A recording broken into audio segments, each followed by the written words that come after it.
internet. So today I wanted to do a video that has been requested by a few of you for a little while now, and that is around watercolors. Just so you know, I'm not a professional watercolor artist. I'm not a professional artist at all. I'm really just more of an enthusiast. I love trying different tools. I love watercoloring. I love drawing. So I have a lot of artistic tools that I can use. And I'm also a huge collector of stationery and planner items. So I love buying, I love trying new things. So everything in this video is just going to be my own personal opinion on what I think has worked well for me, what I would recommend to a friend, because I see you guys as my friends. So this is really kind of like a conversation I'm having with a friend who maybe just wants to know my opinion on some of the watercoloring tools that I use. Thought I would put that out there. So without further ado, I'm just gonna get right into it. This is the book that I mostly watercolor in. It is a Hobonichi Techo. This cover, I think, was released back in 2014, 2015, and I've just kept reusing it every year because I don't see the need to change it. I absolutely love it. I think it's a beautiful cover, and as you can see, I've not done that many pictures, and I feel like I'm not the best artist either, but I really enjoy just drawing whatever I can. So I know I'm not diligent with my drawing. As you can see, the last one I did was back 22nd of October. So it's been a little while, but whenever I get kind of in the mood to draw, I'll sit down and do a few days and just sketch out whatever I feel like, whether it's like for, which one was it? The Eloin Gardens, this one. So this is when we went to the flower gardens with Violet and Jimmy, and then all these other days, as you can see, I'm playing this game called Idle Pouring, and it's based off the game Ragnarok, so I've just been sketching out Ragnarok, and then I started sketching out some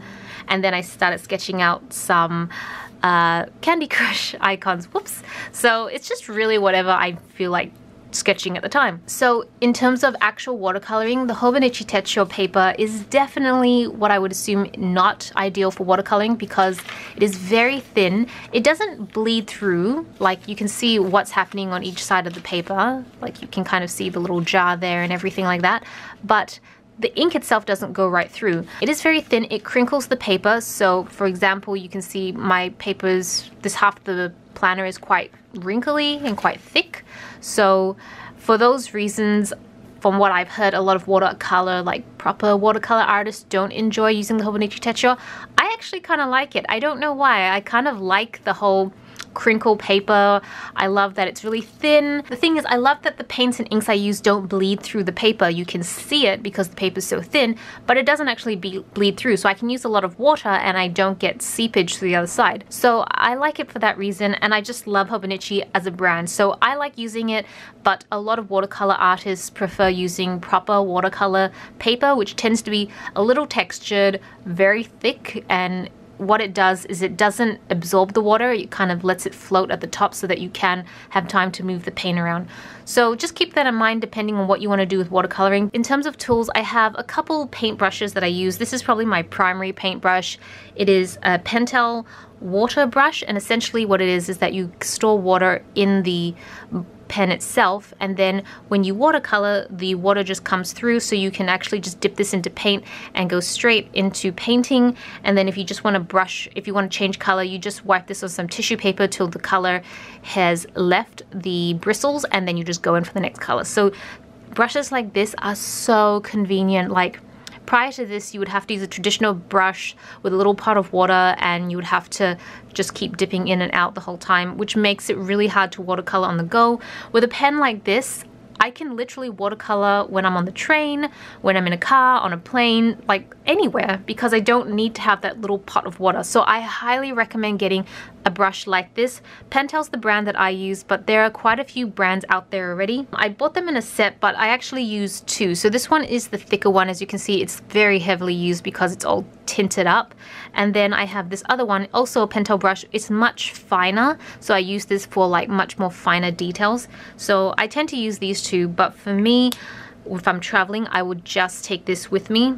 And one of the reasons I like it in combination with my Hobonichi, as I've shown in a couple of my videos, this is kind of how I travel with my watercoloring set.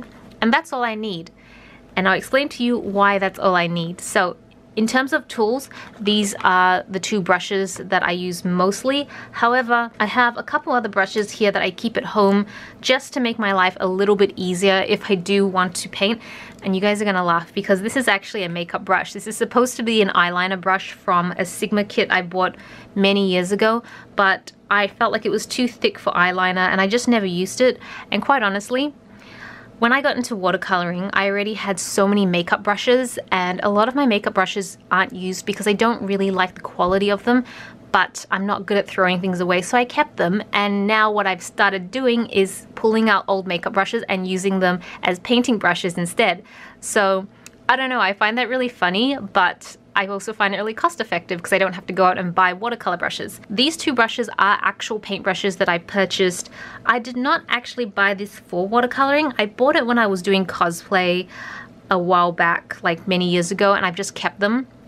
But I like using this one for a big wash if I'm just trying to do, like when I'm painting a landscape or something like that and I want like a clean wash of color first before I start putting the detail down, then a really thick brush like this is great for that.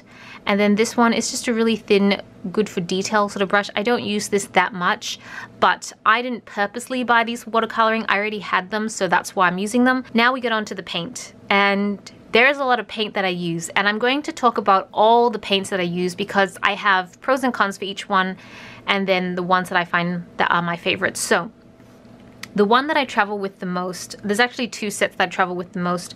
The one that I love using is this one. It is the Winston Newton kit. It is a 12 pan kit or half pan kit here. I still don't know why I carry this brush. This is the brush that came with it. I don't use it, but I don't know why I don't just take it out. I've changed some of the colors here. The original set has comes with white, some tan colors, another yellow, a few other things. I went and purchased some individual half pans and then replaced them so I would have like a purple and a pink, which doesn't typically come with this kit, just so I have a good variety of colors that I would actually use. I will say Winston Newton watercolors, in my opinion, are probably some of the best. They are so pigmented. Just a little bit goes a really long way and they last a great deal of time, so I really recommend this. I love that I have a little mixing palette on this side so I can combine and make my own colors. I think if you were someone looking to start watercoloring but you wanted to step up your game a little bit and you didn't want the watercolors that are typically those palettes that children typically have at like Target or Kmart, check eBay. You can get this entire thing for about $40, which may seem like a lot of money, but this will last a really long time. So I think it's worth it. I think given the quality, it is really, really worth it, and I love it so much. So given the quality, I highly recommend this. This is probably the one kit that I would highly recommend you pick up for yourself if you are thinking of getting into watercoloring. The other watercolor palette that I take with me is actually at the back of this. It is a sheet of cardboard, and what I've done is I've stuck down a whole bunch of watercolor cardboards as well. So the kit that I bought for this is called the Jane Davenport Peerless Artist Edition. Essentially, you get a set of 60 cardboard cards, and each card is saturated with watercolors. So each of these has watercolor already saturated into it. The card is a decent size. I think it comes something like this size, and all I did was cut out a tiny little portion and then stuck it down onto this piece of paper. This paper I had to print out myself, but the pattern for it is available on the website, and it comes with, oh, I just realized it was upside down. Good going, Celina. Just underneath it is the name of the color. So then you stick the little piece of cardboard down and then you just swatch a little bit underneath so you know what it would look like when you start painting with it.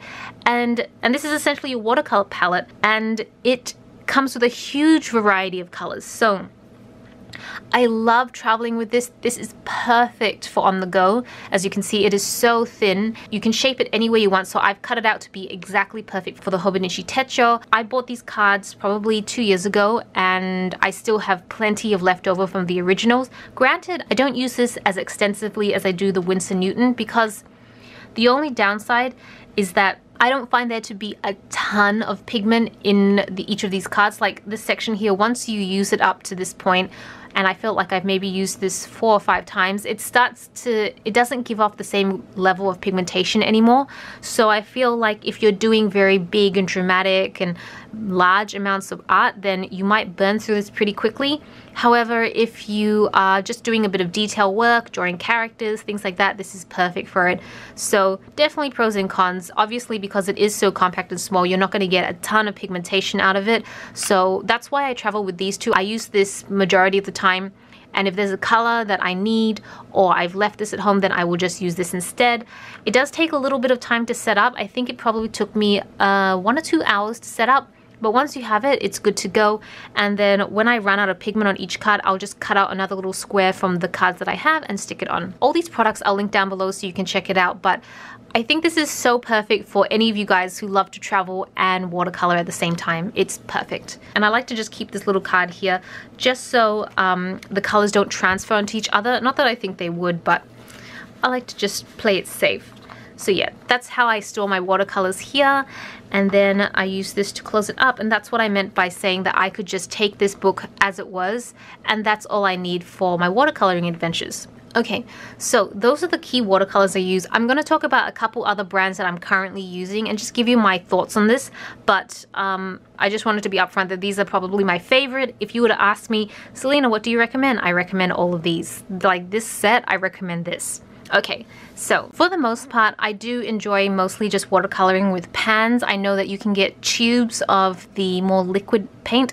I don't use those. I have a few of those. I don't actually use them right now because I find that I am very sporadic with my watercoloring, and so I don't ever really sit down and think, I'm going to sit here for 2 to 3 hours and watercolor so I can use up all these colors.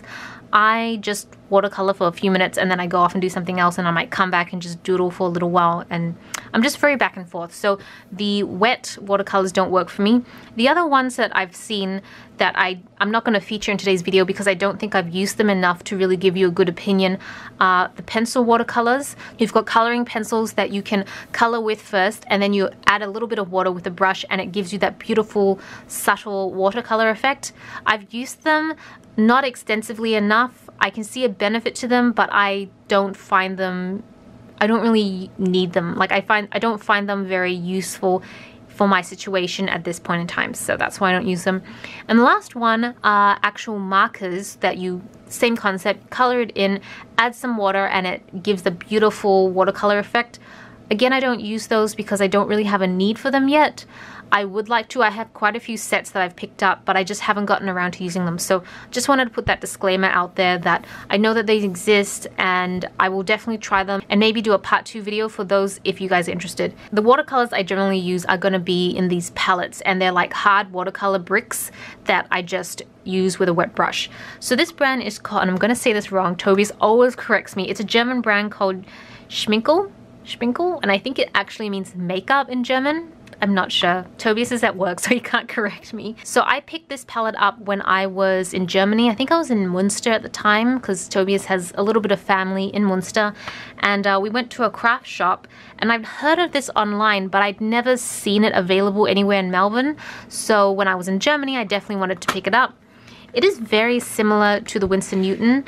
It comes in this really small palette. You can get, by the way, this is probably one of the smaller palettes for Winston Newton, but you can get a huge range. You can get like a 24 palette, an 18 palette, a 30 plus palette, a 45 palette, like they range. So I'm just going to talk about the ones I have. So I have that one, and this is the small version of it as well, where you can fit 12 colors. As you can see, it looks just a little bit different, and it does have mixing wells as well. Personally, I find that the Schminke watercolors are very, very similar to the Winston Newton in terms of very pigmented, very high quality. When I paint them down, they don't feel chalky. When it dries up, it feels very smooth on the paper. You'll see that I have the other watercolors I'm going to talk about do have a chalkiness to them. So quite honestly, the only difference between these two, in my opinions, if I was to say which one to go for, is I would still go for this one because I like the case for this. It is so nice, compact, and very easy to use. However, if the case wasn't an issue for you and you were just wanting to know more about the watercolor pans themselves, these two are very comparable in my opinion. I find them very, very similar. So I would go with whatever's cheaper and easier for you to get. I highly recommend the Schminke range. Schminke.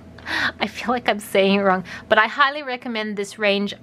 I don't really like the pan. It's metal. I'm not a fan of the metal pan because I feel like it's very harsh. I prefer the plastic pan. And sometimes these pans, they kind of slip. This red one constantly slips when I take it out for traveling, so I don't love this. I just love these instead. So I tend to leave this one at home and I'll use it when I'm at home. So those two are like my top favorite watercolors.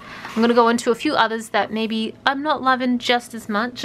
Okay, I'm gonna stay in the whole family of Europe first. So Winston Newton originated from the UK, Schminke came from Germany, and Finetec, I believe, it says Germany right there.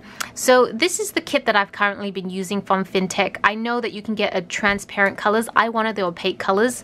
So this is the 24 set. So it comes like this, and then you can lift this up, put this here, and then you get a whole range of colors. So I love the variety of colors. You get like some white paint here if you want to lighten any of these. I've been using this quite extensively. I love how much pigment you get in terms of like the pans are huge, so I feel like you get a lot. However, I don't find these to be as pigmented as Winston Newton or Schminke. I find that you need to really kind of swirl your brush in quite a bit to get a good level of pigmentation. Or the other trick I found is putting a drop of water into the pan first, letting it sit for a bit, and then picking up the pigment and then using it. Then you'll get quite a good pigment payoff from that. But I don't think you should be doing that. I don't think that's very good for watercolors because I feel like it erodes the pigment faster. I don't know.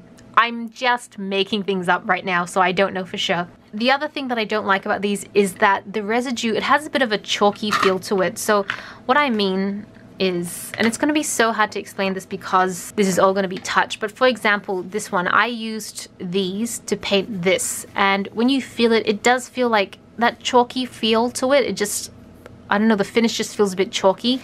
But for say something like this, where this black, I think I used the Winston Newton for it, it's very smooth. Like it's not as smooth as this where you don't have any color on it, but it's a very smooth feel. It doesn't have any chalky residue that comes with it. I mean, not that I really notice it, but I think if I was to rub my hands a lot on any of the paintings where I had done watercoloring with FinTech, my hands would start to get a little bit tinted. That might not be a big deal for a lot of people because, as Violet has told me, who touches their watercolor pictures after they're done?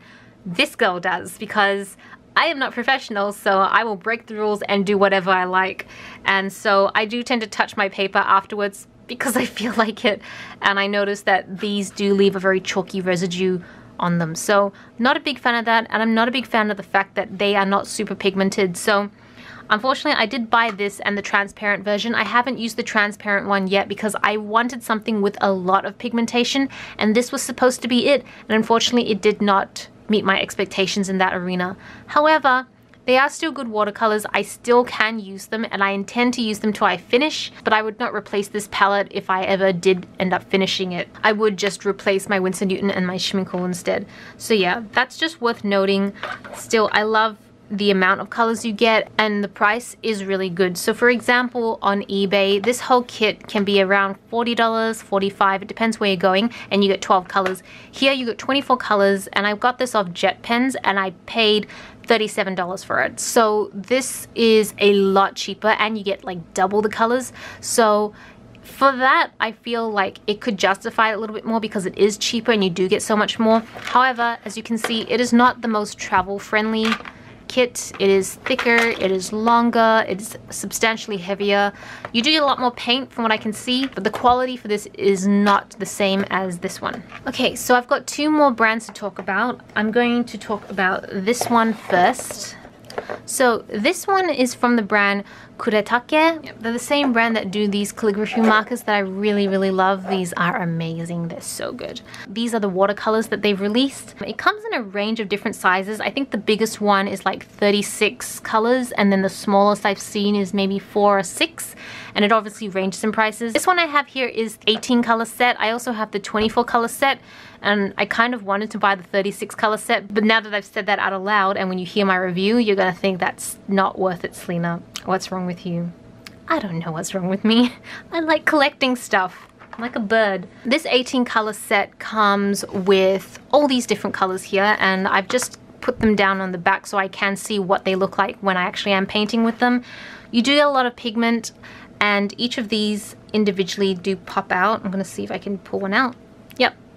You can pull it out yourself, and you can buy these individually. I think they're like $2.50 individually at Jet Pens, so you can always buy them individually if you don't want to buy the set, but I think it is cheaper just to buy the entire set. Plus, it looks so cool. Feels like it's sitting in like a chocolate box because all this is cardboard, so every time I open it, I feel like I'm opening a box of chocolates. I will say that the pigmentation for this is pretty good. I would say it's in between the Winston Newton and FinTech. I feel like it sits right in the middle. However, like FinTech, it does leave a chalky residue as well, which I find annoying. A lot of people won't find that annoying though, so to each their own.